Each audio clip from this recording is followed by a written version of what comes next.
so much. I love it so much. I can't think of myself in any other identity but as a teacher.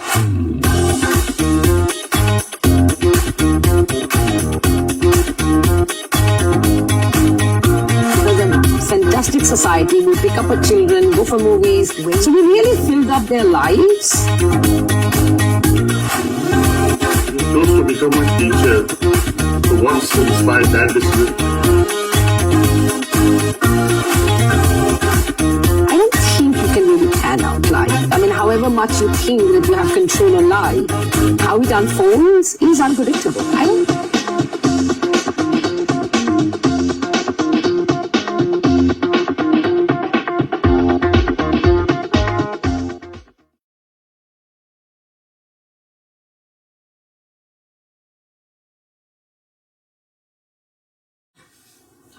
Hello and welcome to another heart-touching episode of MarineX Radio, presented by DMECA and Yugen Infra, where we bring you the extraordinary story of maritime professionals and also behind the scenes, and the strength behind the sailors, and the soul of our maritime community.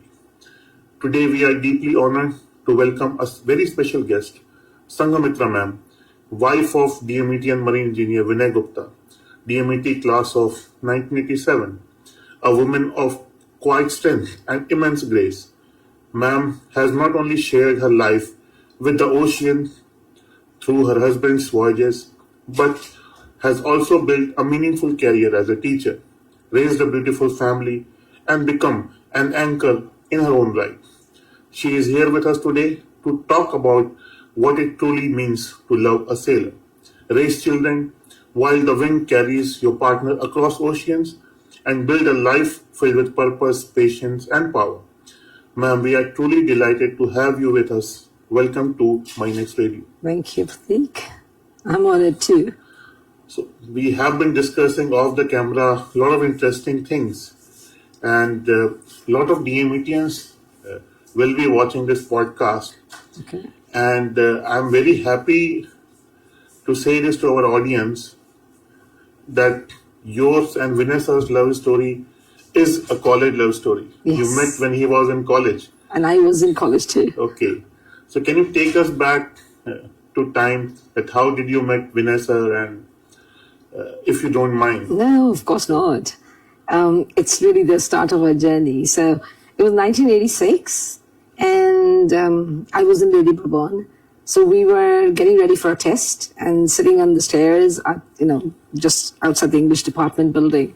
And three of his classmates had entered to invite us for their festival. And a friend of mine really liked somebody. And she wanted to go to Taratola because of him. And she wanted me to accompany. That's how I went to their college. And I hadn't met him then, but he had seen me. And I think a month later, there was another festival at Jadavpur. That's where we actually met. And, well, I suppose so a few days. Vanessa was in third year when you met him? Yes, we were both in the third year. So you completed your graduation from Lady Bourbon? Yes. And what did you do after that? Like, just taking back to the educational background. He was, he went up the fourth and the fifth. So then when he was in the fourth year, I was awaiting my results. Calcutta University was very lazy. So by the time the results came out, it was next year. And then I got admission in Jadavpur University. I went for my master's. And then my father was shifted to Bombay. So then in the middle of the program, I went to Bombay, lived with him for a few months, half a year. And then I returned to Calcutta to give my master's final. My dad wanted me to join Mumbai University, but I just felt that Cal was, the standard is, of course, par excellence. So, and then by the time I was about to pass out, I think I was in my fourth year when he passed out. I was still in Bombay. I flew to Calcutta for his passing out. So you were present in his passing out parade? Yes. And everything that happens, wild things in the evening, that was there. So that was very nice. So we've actually, to a large extent, grown up together. Okay. The years that you're actually conscious. So you are like almost 95% DMETian. Very much so. So I've been to the hostel, I've been to their rooms, etc. So I've really seen it all. Yes. Which is why I think the prospect of getting married to a marine engineer did not seem so daunting because you're too young. Yeah, you don't know what you're getting into. You don't know. I had, of course, a very, very close neighbor who's really like a very elder sister to me. And she was married to a DMET, and so she was married to a marine engineer. And we knew what the life was like. I remember bumping into her in one of the book fairs in Calcutta. And she met Vinay. Vinay was with me. And she was like, are you sure you know what you're getting into? Because she has, of course, lived the life, right? So she was warning me. And it didn't sound so bad at that time. Because Vinay would always say, no, you can't sail with me. So you're naive at that. You're like 22, 23, right? 22. So was Vanessa. So yeah, so we thought that you're going to just keep sailing. So then Padmati, I remember telling me, but you're going to become a mother and you can't sail all the time. So be careful. So, but then, well, it was destined, I suppose. But it's been a good life. And if I'm right, so you all married very, very early. Yes. I guess Vanessa would have been 23. Yeah, just about 24, both of us, yes. Both of us. Yeah. And how was the family support like? Because you are Bengali, Vanessa is a typical North Indian. Yes. And was it, family was very surprised? My parents were not really, as in I told my mother first. My father was extremely friendly, but he had this whole demeanor about him that was a bit daunting. So I didn't tell my dad. Because Vinay wanted to meet one by one. He thought that taking both the parents together would be just too much overwhelming. He was smart at that point. Yes, very much. So he wanted that entry into my family right away. So he came and met my mother. And then my mother realized that, okay, this looks serious. So then it was conveyed to my dad. And he wanted to meet him over that weekend. And I don't think that Vinay was ready for the fact that my dad would open the door and kind of just bring him into the house. So that way, I think it was, my parents really accepted. I think they were very, very liberal. Dad was in the airline, so he was very, very cosmopolitan in his mindset. So was my mother. But his parents definitely found it very surprising. Initially, I suppose, he also told them right at the beginning, but they probably thought that it will fizzle out or whatever. You know how it is. Because amongst them, to get a girl from outside the community, outside their caste, and all of this really mattered. I understand that. But we weathered through all that. And as it was a very, very early love marriage, and Vanessa's sailing career was just about to start. Yes. And you essentially married a marine engineer, a young marine engineer. Yes. So how much idea did you have that what the life of a sailor spouse truly entailed? Because you just had a chat with one of the seniors, spouse. But did you have any idea that life is going to be that challenging or that fun? But, or you were taking it sportingly, okay, we'll see what happens. I think that's the kind of attitude we both have had always. Because I don't think you can really plan out life. However much you think that you have control on life, how it unfolds is unpredictable, finally. And we were young, we were in love. So it was like, we'll see it, we'll face it. But I think both of us were not timid. So I'd seen a lot of life, a lot of the world, etc. So it was something that I could take on my stride. I see still Vanessa has a DP of his college time where you were also there and 2 or 3 of his friends are also there. So did his friend become your friend because you have been married since college and a lot of what we do right now being married, our wives at times are relying on our batsmates for a lot of things. Yeah. So does a support system came to you as well when he was at sea? When he was at sea, and if his friends, his batchmates, especially the ones who stayed in the first year together, they call them the Shikarpuri or whatever themselves. So when if they came to Calcutta, their ships touched Calcutta or Haldia or wherever, they would come. They would come to see me, meet me, we would go out together. So yes, I was really friendly with them. But once we got married and then we moved to Dehradun, so then we had a new set of friends. Okay. Right? There were also a lot of mariners, but most of them were actually captains. Okay. But we had one very, very close friend. He was 2 years senior to Vinay. And so it was really surprising coincidence. And so his wife and I were like real soul sisters. Okay. And I think there were also a lot of army officers. That was one of my concerns before putting my elder one Sonia to school. So when I went to meet, because everybody said this is one's coming up school, it's very brilliant, it really fosters that intellectual growth, etc. So we went to meet the vice principal. And I wanted to find out, that, she's going to grow up most of the time without her dad being here. And it's going to be like she's probably one of those, all the kids who doesn't have a father constantly present. And I didn't want her to go through that kind of comparison. She says, oh, don't worry. We have so many army officers' children studying here. And I think at that moment we decided, oh, this is the place. And it was extremely supportive. The school was brilliant. What was the school name? Brightlands in Dehradun. It's still there? Oh, yeah. It was very academically inclined. It's really been extremely supportive. I think we've also, the kind of friends we made, all our children used to go to the same school. So it was a fantastic society. We'd pick up our children, go for movies. So we really filled up their lives. And did not make them feel that vacuum so much because there's so many fathers who were sailing. So it became like a norm for them. So what were your initial thoughts and emotions when Vinay sir would leave for months at sea? So how did you emotionally prepare yourself for these long separations? So did teaching kept you busy?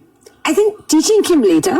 Okay. So initially I would always sail with them, right? So only when my elder one was born, and then the first few months that we couldn't sail, that was the first time I actually stayed back with his parents, with a baby, and in a small town.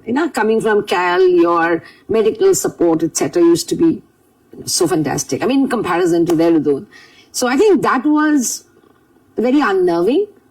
But my dad was still very mobile, as in he was always in Mumbai. So or Delhi, if I needed, he would fly. I knew that support is always there.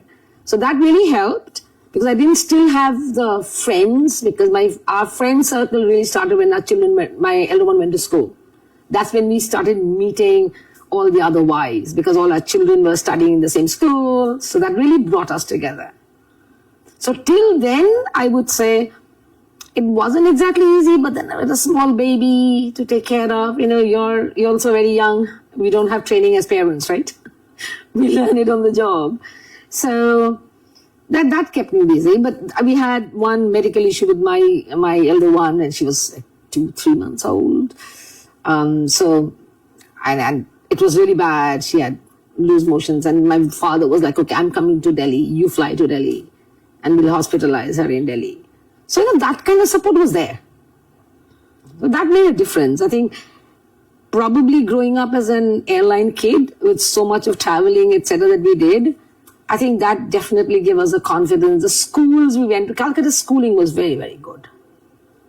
So I think that definitely made us... So was there any particular sailing voyage where he went alone and the stretch of that voyage, the silence felt the longest? Yeah, of course. And how did you cope during those phases? I think during the day, with the children, dropping them off to school, and then of course going to pick them up. So all the ladies would meet outside the school, we would have a little fun or whatever.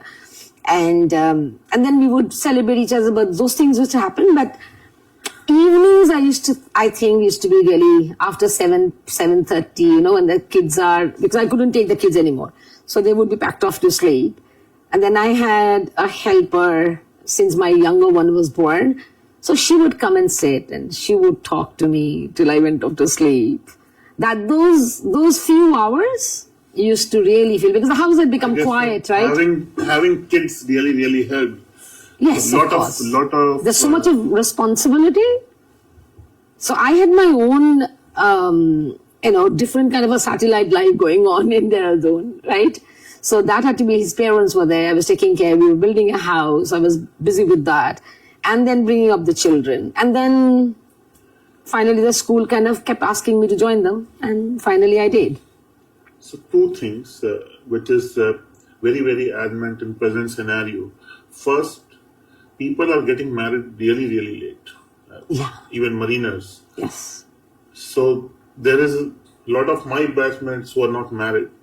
They keep calling me from ships, and they just want someone to talk to, because at this stage of their life, the companionship is missing. Yeah. So they do not have a companion to talk to, and at times they realize that when they will come to land, and then they will get married.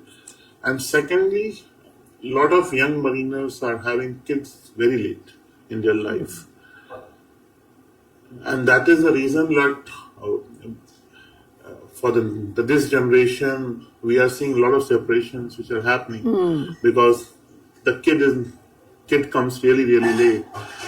And when they are sailing for a long time, there's a lot of things which are missing out.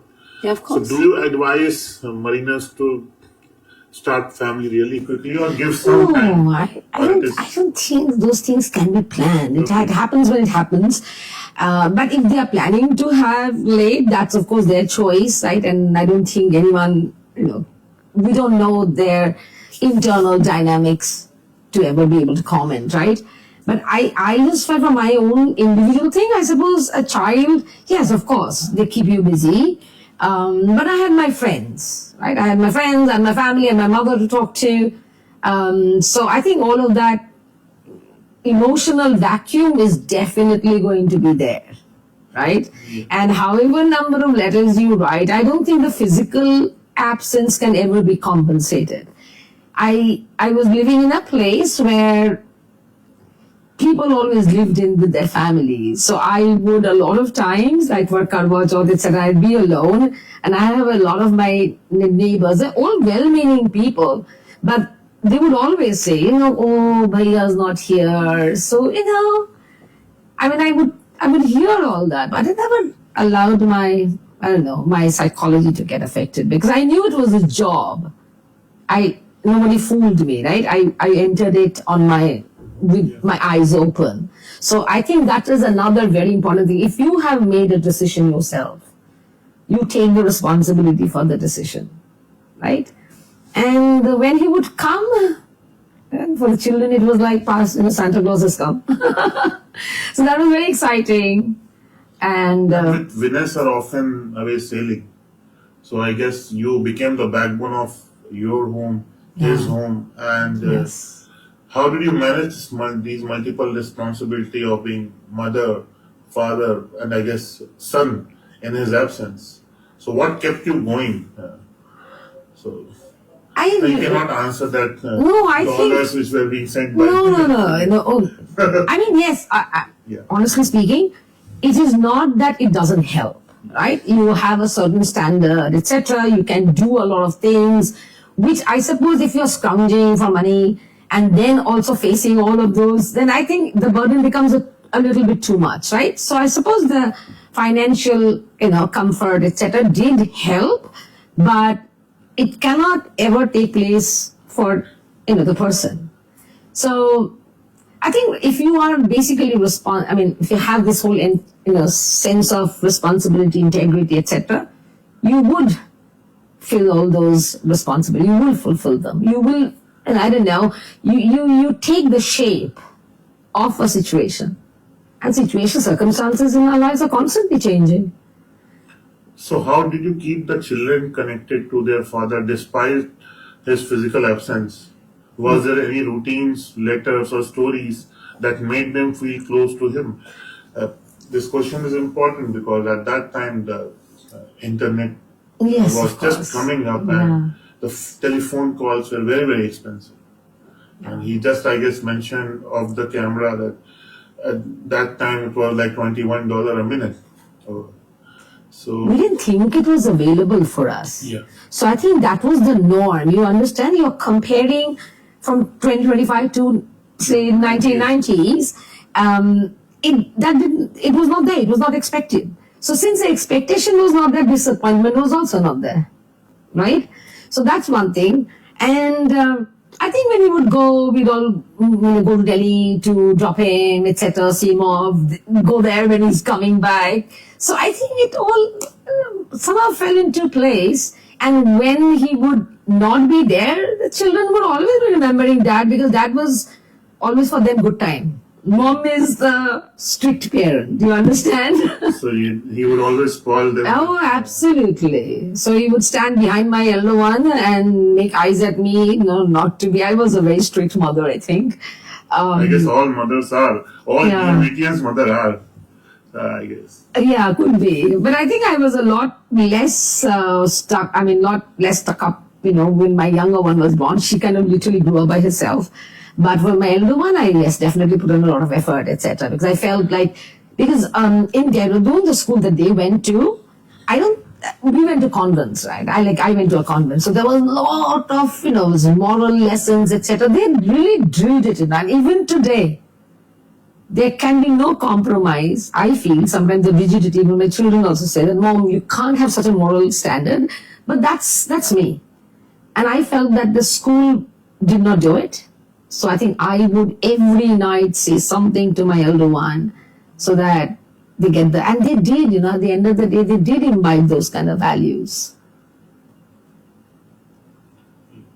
Certain things you need to do consciously and it becomes a routine.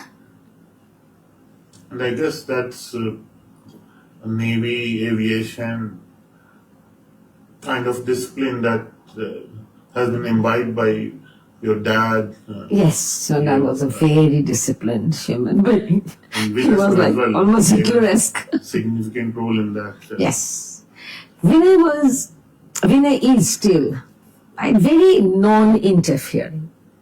And I think that really helped. I have seen some husbands who would, manage their finances in a manner that the wives would get the money, but they would keep a tally on it. Vinay was not like that at all. So I think that inherent trust that we had, that my wife is, she has brains enough to be able to handle it.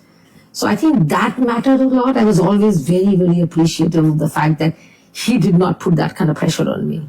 That he's going to come and ask me how much did I spend every month, etc. That was never the case. So that I think really did help. And it is often said that it takes a village To bring up a child? to raise a child. Yeah, of course. But while most of the DMETians, there are times that the spouses raise the child on their own. Yeah. So, and I guess you already touched base on the values and tradition which you and your family imbibed on your kids. They become very disciplined. But coming to the question, why I'm coming, because I'm raising a 3-year-old monster myself. Oh, she's a darling. She's like an angel. So there are things that even a lot of young parents are looking for solutions. For me, the biggest question is, I don't want her to be successful. I don't want her to be rich. I don't want her to do extraordinary things. I just want her to be a good human. Yeah. And I guess that is the only thing I want. My wife wants her to be an airline captain. She wants her to be an actor. She wants her to be a lot of things. But that was something that was taught by my parents, that be good. And that is something that I find missing in lot of DMETians family. Really? Lot of family, because now we have been going more materialistic. The education system is like that. If you see the education system, the students are on their mobile phones. They think about the cars where the parents own, how big instead of how good their parents are to them. They are judging their parents by how bigger the school their parents can afford, the expensive the mobile can their own. So that is a question which is very, very, I guess, unrelated to the community. But a lot of DMETian kids are also facing these problems, the parents, because we still are the 0.1% of Indian population. Yeah. So we make more money than most of the people. So how do we make sure? So this is not a question but question to everyone. How do we make sure that we keep them anchored, we keep them grounded, and we keep instilling the cultural values to them, rather than making them spoiled brats? I really think that values, and people think that children are too young to absorb things, but they're not. So they really imbibe things that they're watching, they're hearing, right? So when they're really young, I think that's when you should start, rather than thinking whenever they can understand what you're saying. Little things, but break it down, and don't make it didactic. I think that's another thing that parents, that's make them sit down and lecture them. That doesn't work. I don't think you can give them bites of lecture, and they are going to work on it. Ourselves follow first. Even if we do follow, they don't, because please understand, the social forces are much more powerful than you are. You are giving a 10-minute lecture or 15-minute lesson, you're sitting with them for half an hour, 1 hour. But rest of the day, they are bombarded with everything that are watching. You can't restrict, you can't keep them away from the world. So I think but if you have integrated and embedded in them the core values, certain things, right? So what are those core values? I think the most important element is, however successful or however much money you may make, but your honesty, right, to yourself and to everybody to whom you owe that service. That is something that you should bring up right from the beginning. Little moralities. I think in today's world, nobody reads out things to their children. I would make for a very long time. I used to make that time, take out the time during vacations. I would choose the movies I'm going to sit and watch with them. And it was not just movie watching. I would always select movies that are... That have like value system in it. Yeah, as in, I would expose them to culture. An example of those movies that I guess... Anything from Sound of Music, etc., to Mary Poppins. And I sometimes tell my students a lot of these movies, and they haven't heard.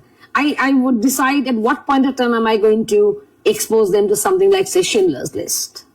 So I have really staggered, the things that they have been exposed to. So I think you really need to put a little bit of your, mental energy, or intellectual energy into them too.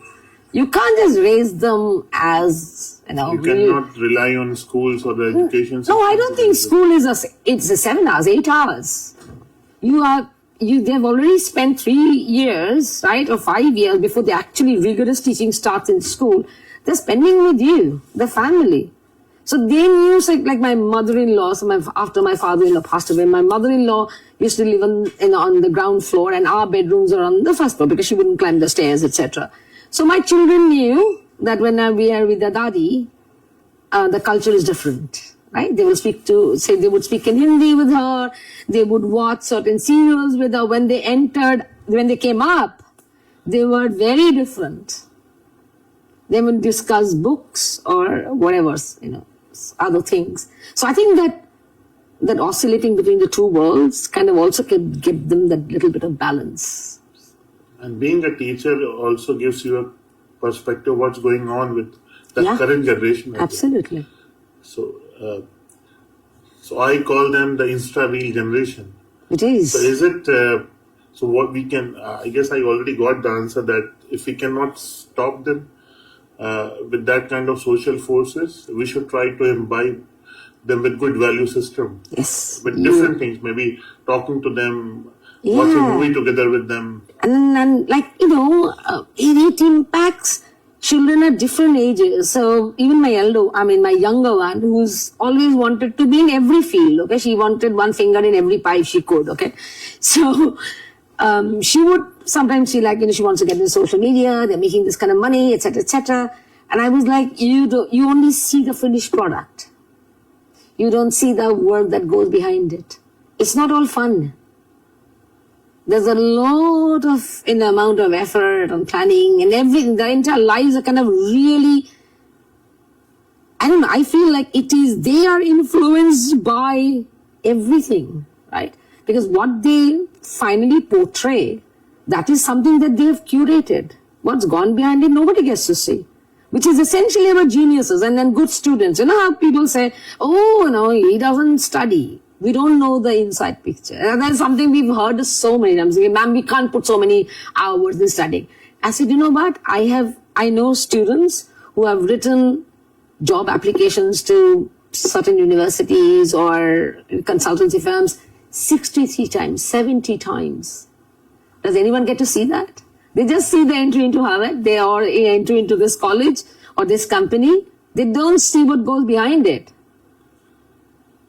So those are the things that you need to tell your children very early on.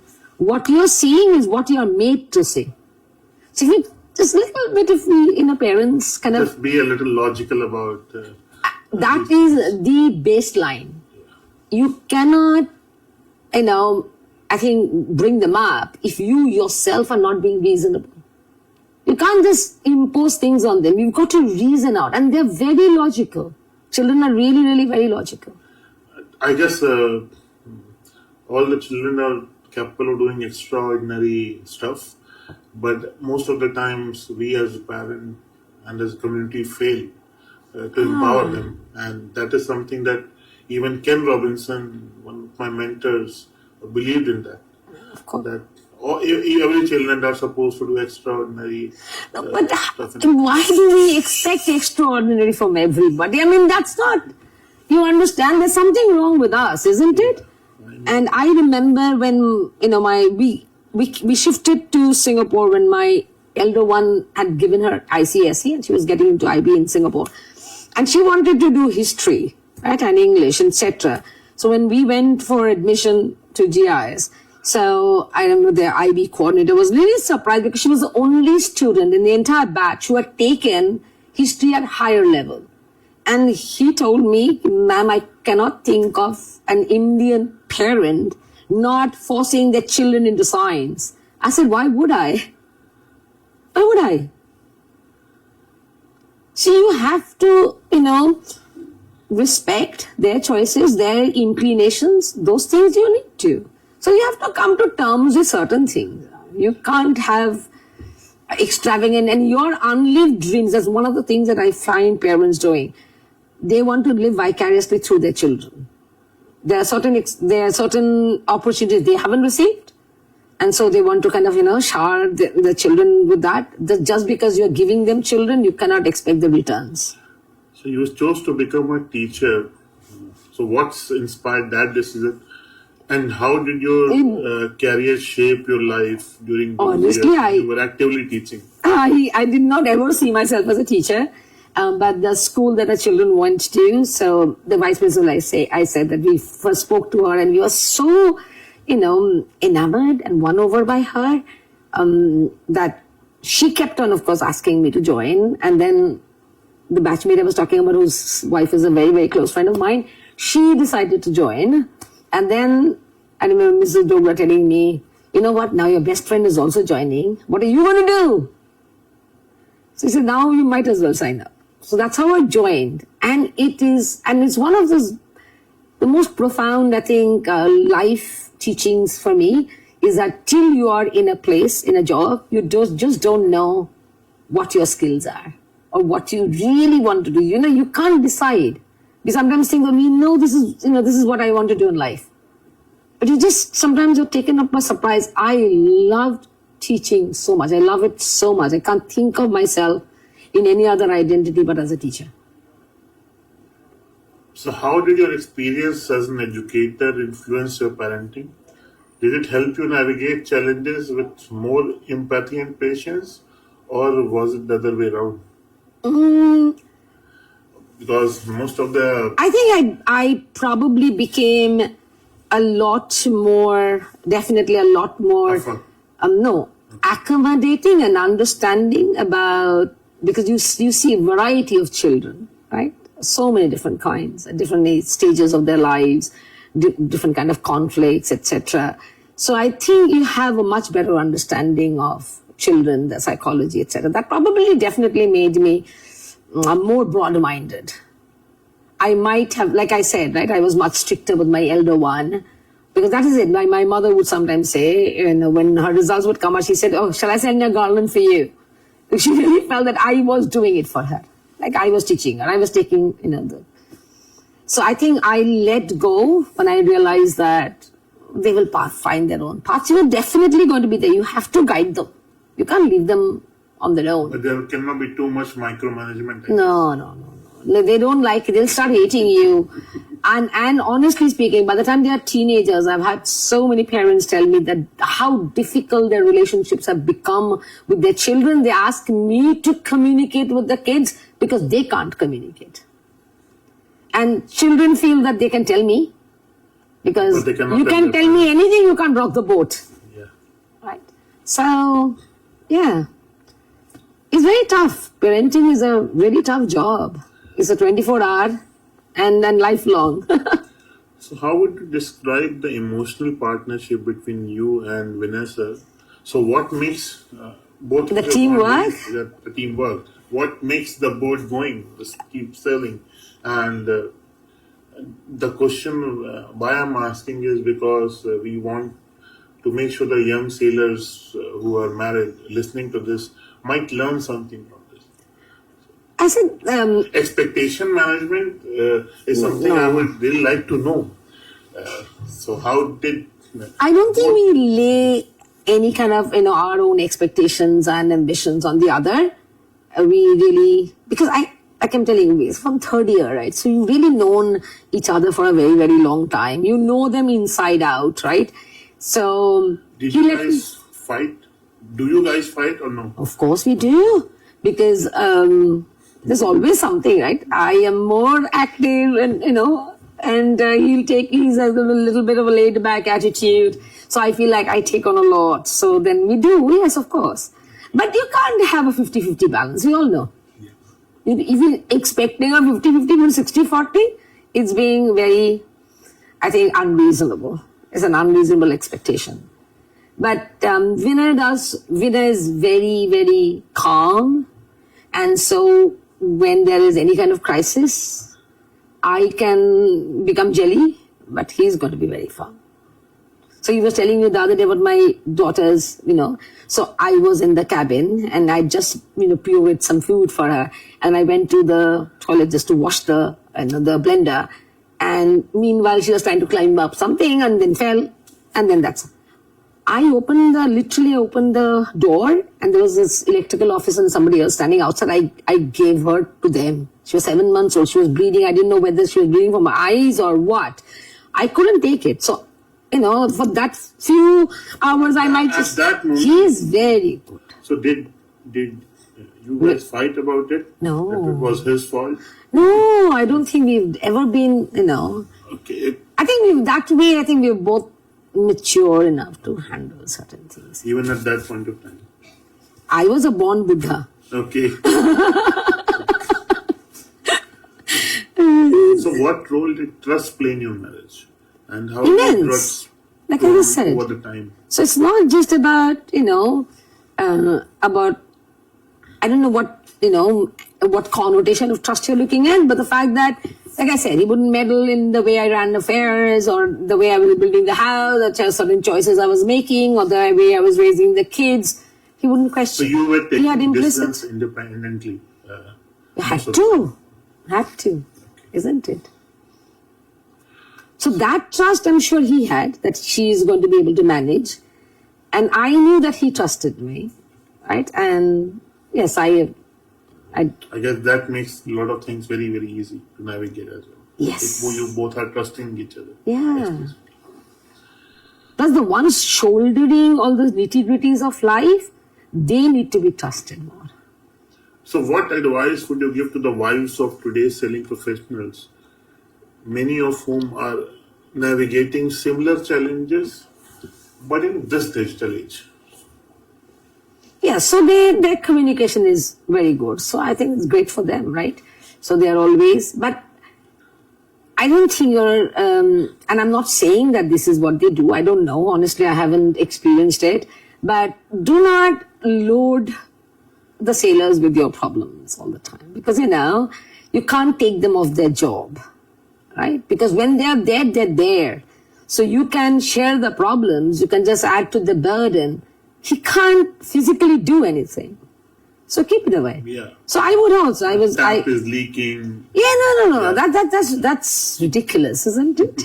Even when he's here, I'm not going to be telling him, you know what, this is it. I would probably ask her to go get another tab, fix it or do what. I mean, that's ridiculous. I don't think in today's world, women would be so dependent on anyone that they have to actually give that everyday feedback. What is the poor guy going to do from there? How important is it, in your view, for women to pursue their own passion even while supporting their spouse's career at sea? I think very important. I mean, I did not think of a career the first few years. I really thought that I shouldn't, because after my the first few voyages that I made, 1 year. So we had a child within 1.5 years. So after she was born, I felt that I needed to, because she would not be there, so I needed to be there. So that's a conscious decision I'd made. So when I joined the school, and you won't believe that our driver was like, "Ma'am, ghar kaise chalega? Aap agar, naukri loge, to how is the house going to run?" Because they felt that I was the only one who was to run the house. But we managed, yeah? And I think if women are, in a job, in any kind of work, whatever you'll do, you have to keep yourself busy. You can't expect your husband to give you that kind of time or fill up your life. Your life has to be filled up from yourself, by yourself. No one can give you that.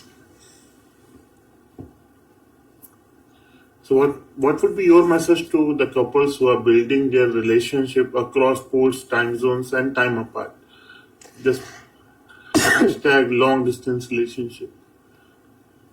It depends on what you expect out of a relationship. So if the physical presence is extremely important, then I suppose don't make the wrong choice in that case. So I think both parties should know the limitations that the job comes with. So I think do not wear blinders and get into a marriage, right? If you can't handle it, don't get into it. It's better to avoid it than to later regret, right? Because what happens is that when you break up, etc., I think there's a whole lot of consequences and impact on so many other people. So I think it should not. And if you made the decision, then have the guts to face it. Adapt yourself, grow up. Right? Life comes with its responsibilities. We have to keep adapting always. I mean, we are of a generation, we would write in examination. I have also started marking physical papers, and now I mark online. So you're always adapting.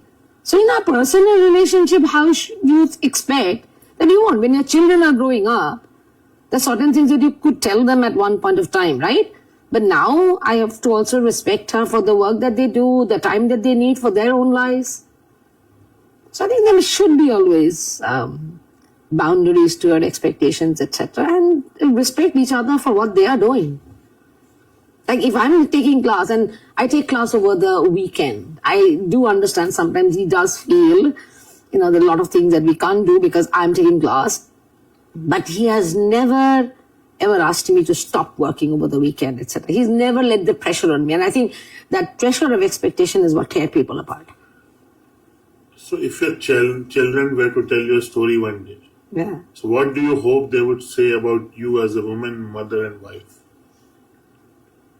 I think they probably think of me as quite strong, I think. And they really, when they're growing up years, they saw me as more or less like a single parent. So there is, of course, a lot of that respect. They love their dad. So whenever there are things that they don't want to tell me, so, they'll call up their dad because dad is like a rock. So it's a very, good balance. But I know all the details of their lives, so they know exactly at what point of time to reach out to whom. So I think they're going to say that I do think that they think that, I'm intellectually capable of handling a whole lot of stuff. But they do think that our generation has probably been a bit too sacrificial and accommodating. They think that in their generation, they are not going to put up with a whole lot of stuff that maybe I have gone through. And that's where you think, that when relationships fall apart, etc., like you're saying, they're amongst the newer generation, younger generation, because their capacity for compromise, yes. And it's not that they are any more, qualified, etc., than we are. It's not. It's just the value system. Like I felt like, if my sisters, if my sisters, the mothers in our schools, like our sisters, etc., if they hadn't told us this element of respect, I think there are a lot of things that we would probably not be able to put up with, but just that the respect of age, etc., position, place, relationship, that has played a huge role. If you have to sum up your journey with Vanessa in one line, what would that one line be? You can take your time on this one. Yeah, life is so multifaceted and it's been a long journey. I would really say we team well together. We are individuals, and yet, the fact that we can, they're so compatible, or that we know each other's flaws, etc. And therefore, I think we mirror each other very well.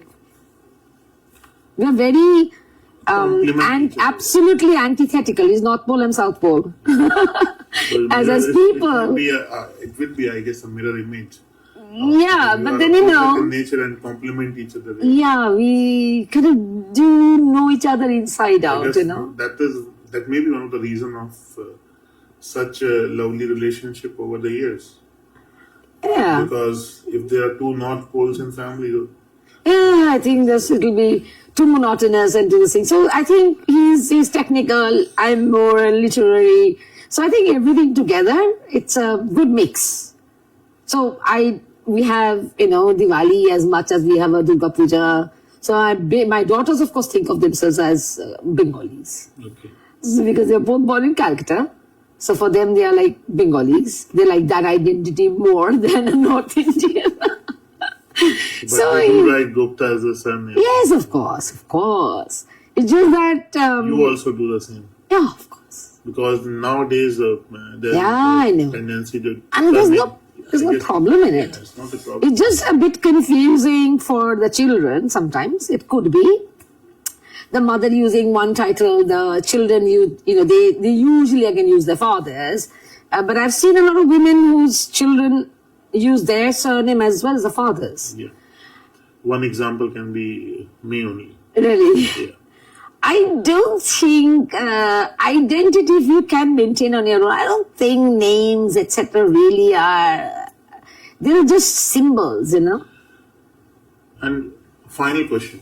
So, what's the legacy you believe you and Vinay sir have created together for family and the community that knows you, DMET community and your community?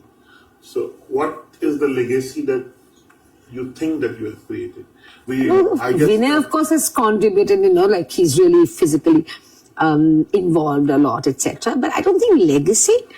But I would definitely say but thank God for that community out here. When I came here, for the first few weeks, I was to walk on the street and come to this mall to pick up stuff, etc. And I was really somewhat thinking, really, did I move? So it can get lonely. But then thing is that I started working within 3 weeks. So that, of course, took up a lot of my time. And then the friends out here, I knew a lot of them from college time, right? But I didn't know their wives. It is an absolute blessing that we are so, good with each other. We are such good friends. And truly, it's not pretense, it's not anything. So I think that makes it easier for them to be friends. And even if they are not there, we women would be fine together. So I think that starting that kind of a bonhomie and understanding is probably the only thing. That you can only contribute to it is not a legacy. So I guess that is something that has been a very emotional revelation for me as well. As I've spent almost 20 days now in Singapore, and I feel the community is so deeply connected in Singapore. Really. It's more connected in any other city in the world, or even any other country in the world. And that is something I will take back to India, and I will try to make sure that we take some good things about the community and try to replicate that in the places we are settled. Like I am in Delhi. We are always for each other. The men are just fantastic, but honestly, we women are also no less. We are all really good friends. A heartfelt thank you to Sanghamitra Ma'am for joining us today. Thank you very much. It was nice talking. Us to this end of this deeply inspiring episode of MarineX Radio, presented by Yugen, Infra and DMECA. Thank you very much. This has been a story of love, resilience, and quiet heroism. So behind every sailor, there is often an unsung anchor on shore, holding the fort, raising the next generation, and weaving strength into the very fabric of the family. Through her words, we have got not only glimpsed the life of a mariner's family, but also learned what it takes to sail through the life storms with grace and dignity. To all our listeners, to all the DMETians, especially listening to this conversation, if this conversation has moved you, reminded you of someone special, or gave you a moment to pause and reflect, do share it with your community. And don't forget to subscribe to our YouTube channel, DMET Club, for more stories from the world of maritime that inspires, informs, and connects us. Until next time, this is your host Prateek signing off. Stay strong, stay kind, and as always, keep sailing forward. Thank you, ma'am. Thank you, Prateek. Thank you. It's very nice.